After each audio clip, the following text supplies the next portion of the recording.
오늘 우리가 읽은 이 성경 속에 나오는 예수님의 비유는 우리가 잘 아는 어리석은 부자의 비유입니다. 한 부자가 어느 해에 굉장히 많은 소출을 거두었다라는 데서부터 시작이 돼요. 예수님께 간단하게 이야기하셨지만 우리가 이제 추측컨대 그렇게 되기까지 얼마나 많이 수고를 했겠습니까? 아마 쉬지 못하고 부지런히 일했을 거예요. 그래서 주어진 밭에 만족하지 않고 옆에 있는 황폐한 땅을 또 개척하고 개간하고 그래가지고 또 밭을 만들고 그리고 자기 밑에 있는 일꾼들을 잘 훈련시키고 잘 관리해가지고 그래서 이제 농사가 더 잘 되게 하고 소출이 계속 늘어나게 아마 했을 것입니다. 그러는 가운데 어느 해에 풍년이 와가지고 이전보다 훨씬 더 많은 이제 소득을 얻게 됐을 거예요. 그 밭에서 상상할 수 없이 많은 곡식들이 이제 추수가 돼가지고 거둬지니까 이제 문제는 이 곡식들을 어떻게 해야 되겠는가라고 하는 게 문제인데 이 사람 생각은 단순해요. 전부 다 내 창고에 들여야 되겠다. 전부 다 내 창고.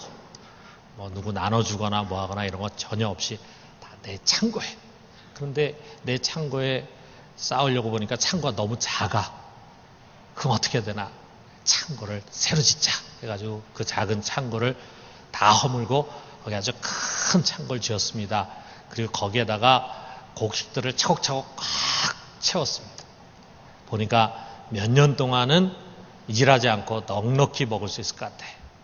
그러자 이 사람이 자 이제 내가 많이 가졌으니까 이제는 내가 좀 편안히 쉬자. 이제는 내 인생을 좀 인조이하자. 이렇게 이야기를 합니다. 참 모든 게 다 잘 됐죠. 농사에서도 성공한 거죠. 그리고 성공의 정상에 올라선 그 순간 하나님이 이 사람을 찾아왔습니다. 그리고 말씀하십니다. 여기 20절에 보니까 어리석은 자요. 오늘 밤에 내 영혼을 도로 찾으리니 그러면 내 준비한 것이 누구의 것이 되겠느냐. 자, 어떤 일이 일어났겠습니까? 그날 밤에 하나님이 그 영혼을 찾으셨으니 당연히 죽었겠죠. 그러니까 그가 그렇게 땀을 흘리고 수고해서 모은 잼을 하나도 누리지 못하고 하나도 가져가지 못하고 그의 성공과 소유는 그만 허무한 것이 되고 말았습니다. 자, 예수님께서 이 비유를 통해서 우리에게 가르쳐 주려고 하는 것이 무엇인가? 종말을 준비해야 된다. 어느 한순간에 우리의 인생에 종말이 올지 몰라요. 여러분 정신 바짝 차려야 합니다. 또 하나님을 매일 만나야 한다. 그를 믿고 영생을 얻어야 된다. 그래서 우리의 영원한 미래를 준비해야 된다. 자, 우리가 이런 결론을 낼 수도 있어요. 이런 적용을 할 수도 있어요. 그렇게 결론을 지을 만한 용어와 내용들이 이 안에 있습니다. 그러나 사실 틀린 것은 아니지만 그것은 격가지입니다. 그런 격가지를 쫓다 보면은 정말 예수님께서 이 비유를 통해서 우리에게 주시고자 하는 그 핵심 메시지를 놓칠 수가 있어요.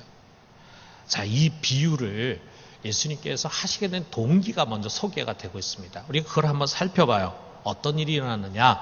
여기 지금 누가복음 12장을 보니까 처음에 어떻게 시작되냐면요. 수만 명의 사람들이 몰려들었다 그랬어요.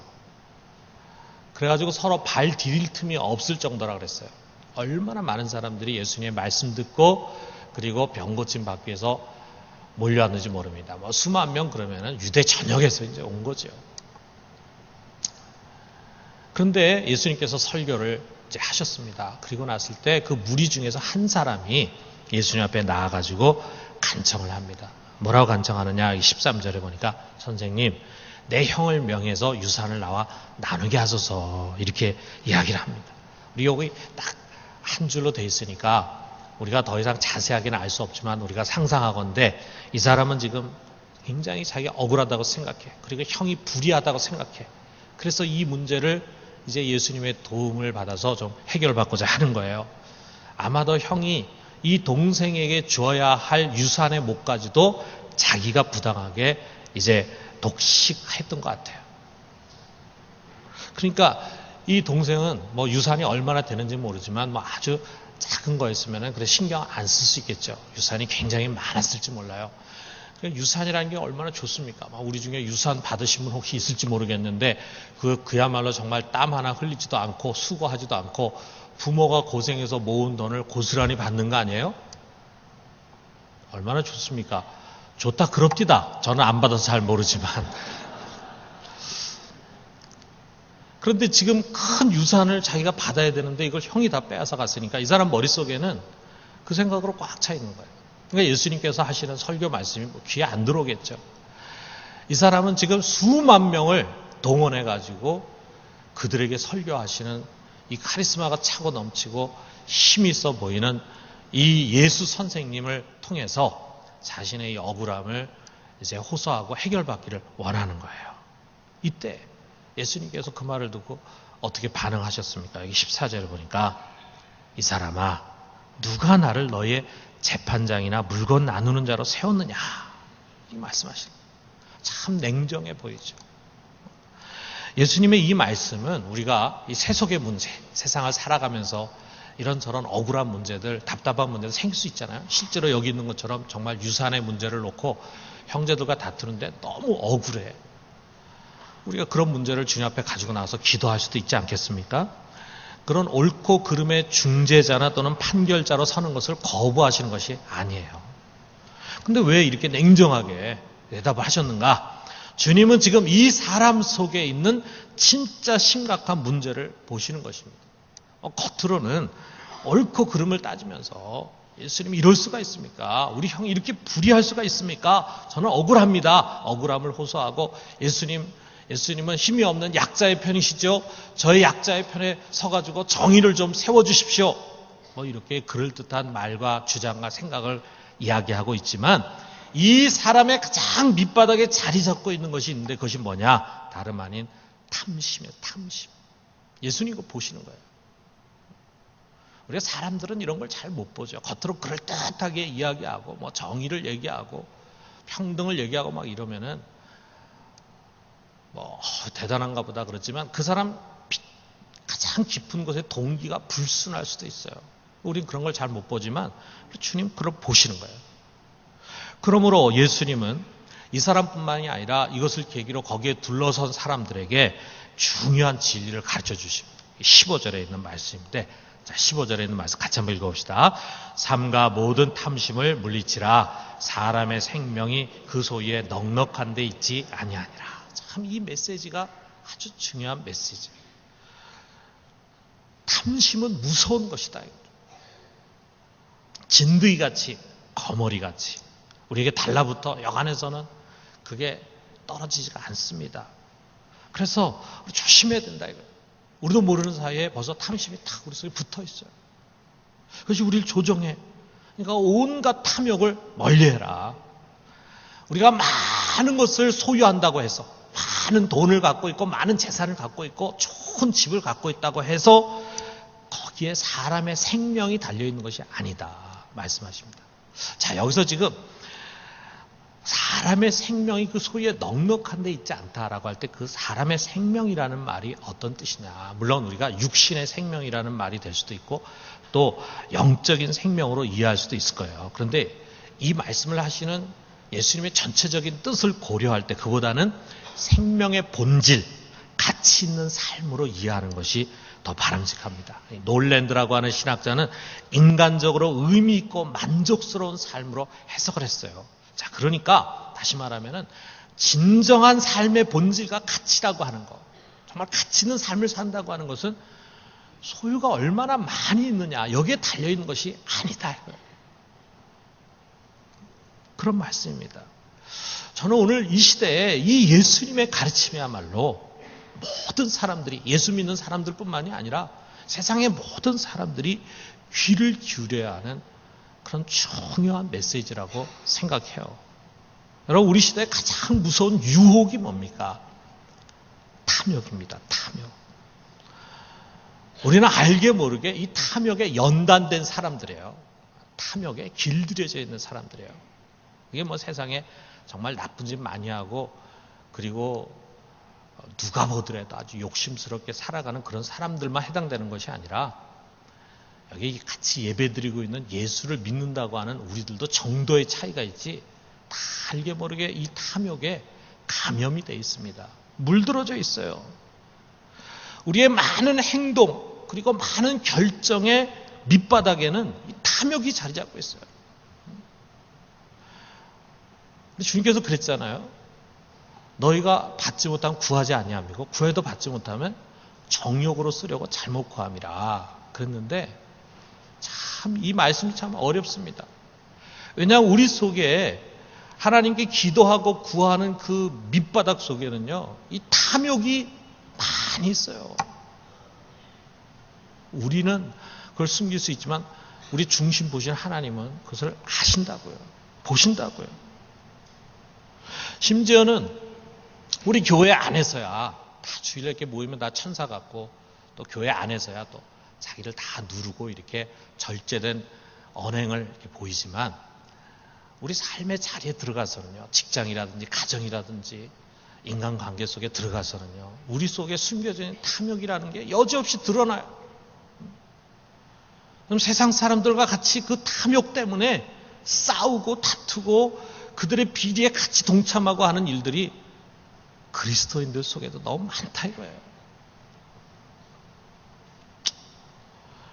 그래서 다 탐욕에 사로잡혀 있다 보니까 그 탐욕을 탐욕으로 생각하지 않아요. 오히려 그냥 당연한 관습, 세상을 살아가는 사람이 그런 것 정도 안 하면 어떻게 하나 이렇게 생각될 정도로 가볍게 여기는 풍조가 우리 속에 있습니다. 그러다가 여러분 화산이라는 게 있잖아요. 화산 중에 보면은 화산이 세 가지가 있어요. 활화산이 있고 휴화산이 있고 사화산이 있어요. 이미 죽어버린 화산이 있는가 하면은 지금 막 계속 용암이 막 끓고 있고 막 폭발하고 있는 그런 활화산이 있는데 휴화산이라는 게 있어요. 그건 지금 쉬고 있는 것 같지만 언제 확 폭발할지 몰라. 지금 백두산도 우리가 휴화산이라고 그러잖아요. 언젠가는 저게 폭발할 것이다. 이런 이야기를 합니다.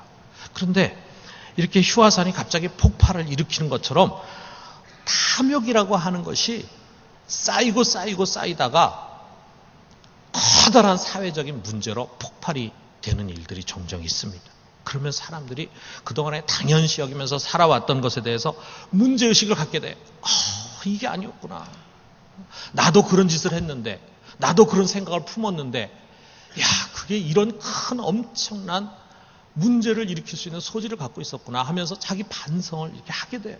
이게 그 시대 속에 주어진 우리 주님 메시지입니다. 참 중요한 거예요.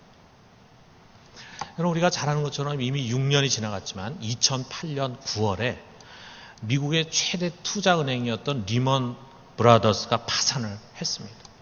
여기서 시작된 이 금융위기, 금융쓰나미라고도 하죠. 이게 전 세계로 급속하게 확산되면서 기업이나 은행들의 파산이 막 속출이 되고 또 여러 나라들이 부도국가가 되거나 국가부도에 처하거나 또는 부도의 위기에 처하는 일들이 일어났어요. 그리고 또 그것으로 말미암은 경기 침체가 지금까지도 계속 그 여파가 오고 있습니다. 그런데 2008년에 일어난 금융위기의 원인이 뭐냐, 동기가 뭐냐, 여러 가지 이야기들이 있겠지만 그 중에 가장 많이 이야기하는 것은 뭐냐 하면은 세계 금융의 중심이었던 월가의 탐욕, 월가의 탐심, 그것이 이 금융위기의 가장 큰 원인이었다. 어떻게 하면 돈을 더 많이 벌 수 있을까? 수단, 방법 가리지 않고 어떻게 하면 더 많이 벌 수 있을까에 골몰하는 사람들이 월가에 다 몰려 있어요. 그런데 이 사람들이 이 탐욕의 소용돌이 속에 평범한 사람들까지 막 끌어들였어요. 자기 집을 가질 능력이 전혀 없는 사람들이에요. 돈도 없고. 그리고 신용 가치도 낮아가지고 대출해주면 안 되는 사람이에요. 이런 사람들을 서브프라임이라고 그러잖아요. 그럼 이런 대출해줘서는 안 되고 신용 가치도 없는, 신용도가 형편없는 사람들에게 집값 100%를 대출해줘요. 그래서 내 집 장만을 하도록 부추기는 거예요. 지금 우리나라는 LTV 해가지고 그동안에 60%까지만 대출을 해줬는데 이제는 집값에 70%, 10%더 올려서 대출해주겠다. 잘하는 건지 잘못하는 건지 모르겠어요. 장기적으로. 그런데 그 당시에는 미국에서는 100%를 대출해줘. 그러니까 내 돈 하나 내가 갖고 있지 않아도 집을 살 수가 있는 거예요. 그러면서 뭐라 하냐면 집값이 지금 계속 올라가고 있으니까 당신이 이 집을 대출받아 장만한 다음에 몇 년 뒤에 팔면은 더 높은 가격을 받게 되니까 그 차익이 고스란히 당신 소득이 된다. 주저할 게 뭐가 있느냐 이렇게 유혹을 하는 거예요.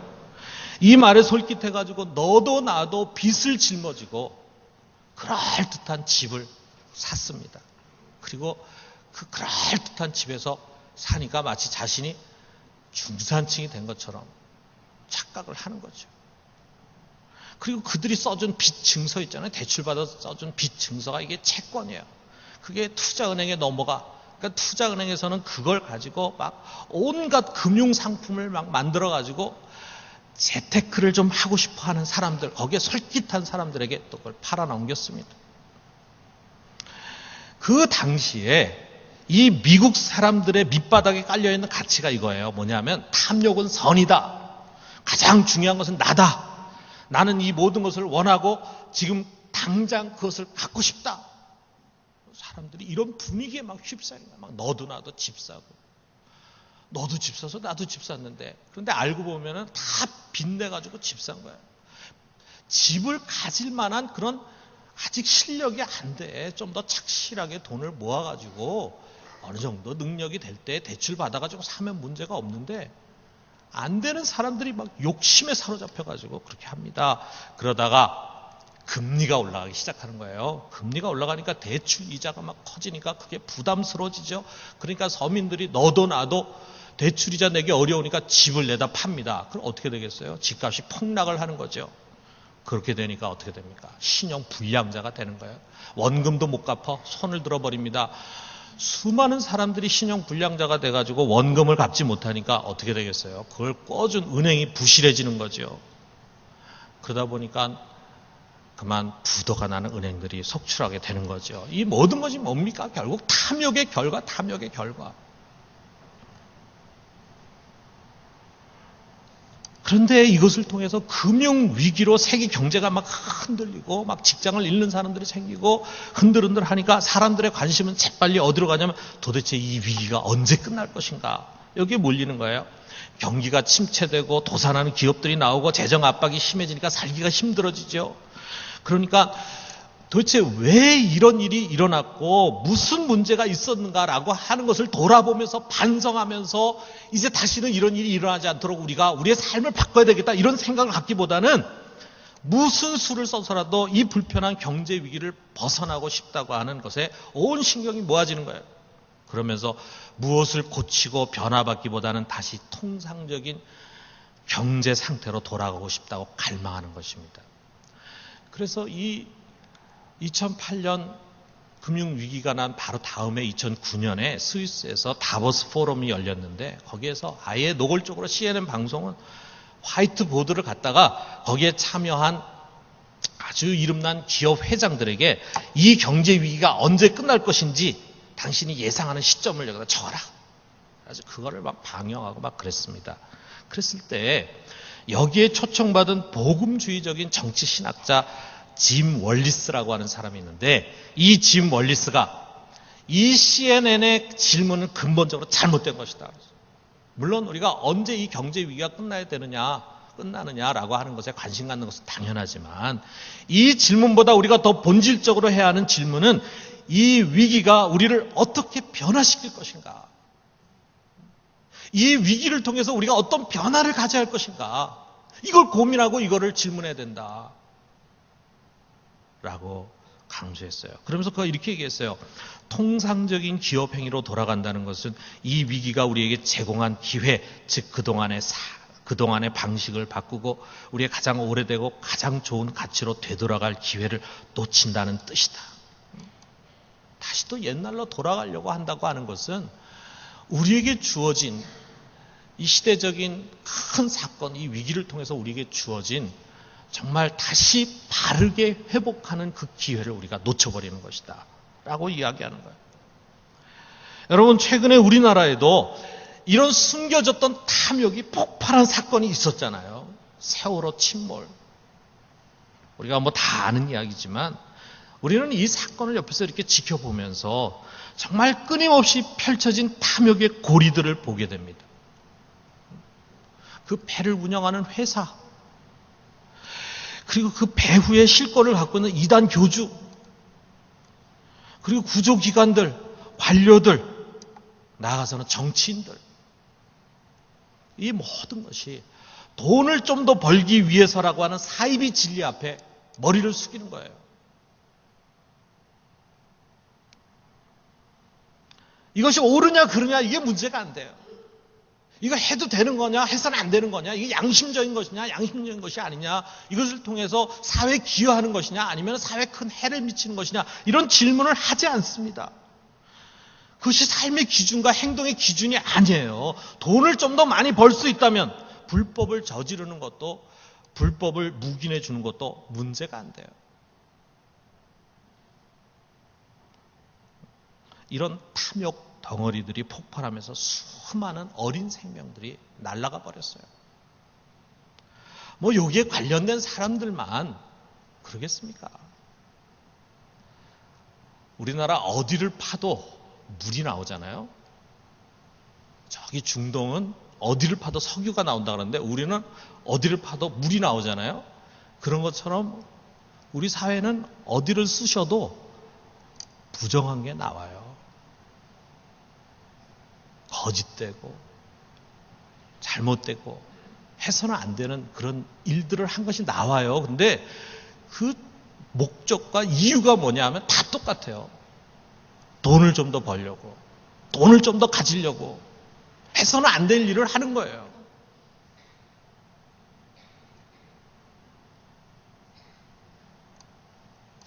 거기에 우리 교인들이 예외라고 우리가 얘기할 수 있겠습니까? 그래 자신 있게 얘기할 수 있겠나요? 여기 우리 부산중앙교회 성도들 중에 그런 사람 전혀 없을 것이다. 저는 그렇게 자신 있게 얘기 못합니다. 어쩌면 크고 작게 우리가 그런데 다 연루되어 있을지도 몰라요. 이 세월호 사건이 금융위기와 함께 우리에게 전해주는 메시지가 있습니다. 그것은 바로 탐욕의 대가예요. 성경이 말하잖아요. 욕심이 잉태한 즉 죄를 낳고 그 다음에 죄가 장성해서 사망을 낳잖아요. 바로 그것을 이 두 개의 사건이 금융위기와 세월호가 우리에게 보여주고 있습니다. 그런데 우리 반응이 똑같아요. 이제는 뭐 세월호 잊을 때가 됐지. 경제가 빨리 살아나야지. 내수가 빨리 진작이 돼야지. 그러니까 이거 언제까지 붙잡고 있겠나. 원인 찾고 문제 찾고 그런 거 그만하고 그냥 하루빨리 대강 정리해서 매듭하고 넘어가자. 그냥 피해자들에게 보상이나 대충 하고 끝내자.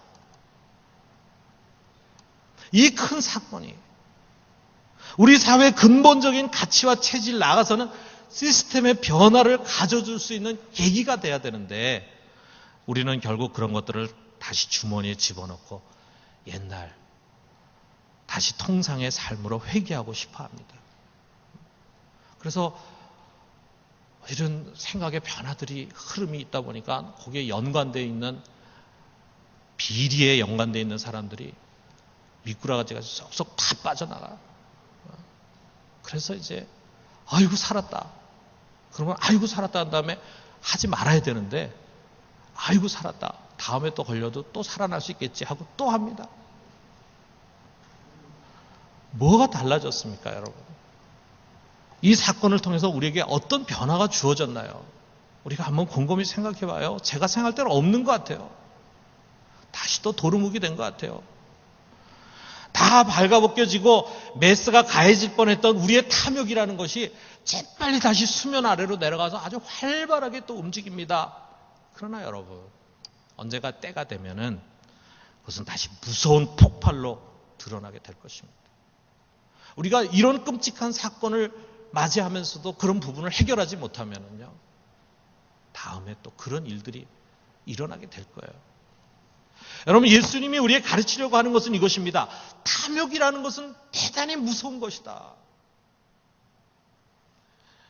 이 탐욕이라는 것이 이 부자를 어리석은 사람으로 만들고 말았어요. 이 사람은 성실한 사람일 수 있어요. 정말 부지런한 사람일 수 있어요. 아니, 능력 있는 사람일 수 있어요. 그렇기 때문에 이 사람은 다른 사람과 달리 이 농사에서 성공하지 않았습니까? 성실한 사람이고 부지런한 사람이고 그리고 유능한 사람이지만 또 하나 이 사람에게 붙어있는 것인데 그것은 뭐냐? 탐욕의 사람이었습니다. 탐욕의 사람. 세상에 그런 사람 많습니다. 유능해요, 성실해요, 부지런해요. 근데 그 속에 탐욕이 가득해요. 그 탐욕이 하나밖에 없는 인생을 망치는 거예요. 망쳐버렸어요. 예수님은 결론으로 이것을 모든 사람들에게 적용해요. 21절에 보니까, 자, 우리 같이 한번 읽어봅시다. 자기를 위하여 재물을 쌓아두고 하나님께 대하여 부요하지 못한 자가 이와 같으니라 그랬어요. 자기를 위해서 재물을 쌓아두지만 하나님께 부요하지 못한 자, 그런 자 다 이처럼 망한다 라고 하는 말씀인데, 여기에 하나님께 대하여 부요하지 못하다라고 하는 말이 무슨 말인가? 많은 사람들이 자기의 재물 쌓기에만 급급하고 하나님께 헌금도 제대로 잘 안 한다, 이렇게 하나님께 헌금을 많이 하지 않는 자로 이렇게 좁게만 생각하지 말고, 우리가 보다 좀 더 넓은 의미에서 생각해 보면은 NLT라고 하는 영어 성경이 잘 의역을 했어요. 근데 뭐라고 의역했냐면, 하나님과의 관계를 풍성히 갖지 못하는 자. 하나님과의 관계 좀 부요하게 있지를 못해. 하나님과 관계를 풍성히 갖지 못해. 왜 그렇습니까? 재물에 대한 욕심이 있는 사람은 하나님과 관계를 풍성히 가질 수가 없습니다. 하나님과 재물을 겸하여 섬길 수 없다 그랬잖아요. 그러니까 우리가 조금 더 많이 가져야지, 조금 더 많이 소유해야지 라고 하면서 달려가는 사람은요, 하나님과 관계를 제대로 가질 수가 없어요. 교회 생활에도 영적인 부요함을 가질 수가 없어요. 여러분, 여기 자기만을 위해서 재물을 쌓는데 혈안된 이 부자에게는요, 하나님이라는 분이 중요한 분이 아니었어요. 관심의 대상이 아니었습니다. 그런데 마지막 순간에 어떤 일이 일어났습니까? 마지막 순간에 그가 엄청난 사실을 깨닫는 거예요. 무슨 사실입니까? 이 하나님이야말로 그를 살릴 수도 있고 죽일 수도 있는 분이고, 이 하나님이야말로 그를 행복하게 할 수도 있고 불행하게 할 수도 있는 분이라는 사실 깨닫어요. 근데 너무 늦었습니다. 너무 늦었어요. 자기의 삶을 돌이키기에는 너무 늦었어요. 정신을 차려야 합니다. 이것을 위해서 우리가 다시 십자가로 돌아가야 합니다. 그 십자가, 여러분, 우리가 믿고 있는 그 십자가, 우리가 붙들고 있는 그 십자가, 그것이야말로 여러분과 나의 삶 속에 깊숙이 자리 잡고 있는 그 탐욕에서 벗어날 수 있는 길입니다. 이스라엘이 광야에서 한 번은 많은 사람들이 불뱀에 물렸어요. 아주 독성이 강한 뱀입니다. 거기에 물리자마자 막 독이 막 퍼져나가고 사람들이 여기저기 죽어갑니다. 그랬을 때 하나님이 그들이 살 수 있는 길을 하나 열어줬는데 어떻게 했느냐? 모세에게 명해가지고 지팡이 끝에다가 놋뱀을 만들려고 그랬어요. 그래서 놋뱀을 이렇게 들고 이걸 쳐다보라 그랬습니다. 그래서 그것을 쳐다보는 순간, 그 지팡이에 달린 뱀을 쳐다보는 순간 그들 속에 있는 독이 사라져가는 거예요. 그래가지고 그들이 살아납니다. 여러분, 우리 십자가야말로 탐욕의 독이 빠져나가는 치료제입니다. 내 욕심 갖지 말아야지, 이 정도 해가지고는요, 여러분, 탐욕을 벗어나는 건 어림도 없습니다. 십자가를 바라봐야 돼요.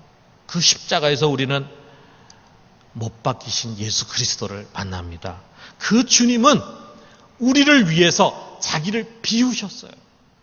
자기가 갖고 있는 모든 것을 다 내려놓고 비우셨습니다. 그리고 그 십자가에서 여러분과 나를 위해서 자기의 가장 소중한 살과 피를 다 나눠주셨습니다. 생명을 다 나눠주셨습니다. 여러분, 이 비움과 나눔, 이게 바로 여러분과 내가 사랑하고 주님이라고 고백하는 우리 주님의 삶의 모습이었어요. 비움과 나눔, 이게 바로 탐욕에 반대되는 삶입니다. 주님은 우리에게 이 제자의 길을 명하십니다. 우리가 십자가를 통해서 구원받는 것뿐만이 아니라 그 십자가는 우리가 살아가야 할 삶의 분명한 길을 제시하는 거예요. 제자의 길입니다. 주님은 그것을 통해서 우리에게 그 길로 가기를 원하십니다. 자기 주머니에 재물을 채워넣는 삶에서 돌이켜서 자기를 비워서 그 주머니를 다 비워서 선한 사업에 힘쓰는 자가 되라. 선한 사업에 그 재물로 하나님의 나라를 세우고 복음을 전할 뿐만 아니라 이웃을 행복하게 해주는 데 사용해라. 그가 하나님께 부요한 자라고 하는 것입니다. 그가 바로 탐욕을 이기는 자입니다. 사랑하는 성도 여러분, 우리는 십자가를 따르는 자들이에요. 우리가 탐욕의 노예가 되어서는 안 됩니다. 우리 그 십자가 속에서 우리에게 가르쳐 주시는 비움과 그리고 나눔의 주님의 소중한 삶의 철학을 우리가 아멘으로 받고 우리도 그와 같은 길을 걸어가면서 모든 탐심을 물리치고 하나님께 부요한 자가 될 수 있기를 주님의 이름으로 축원합니다.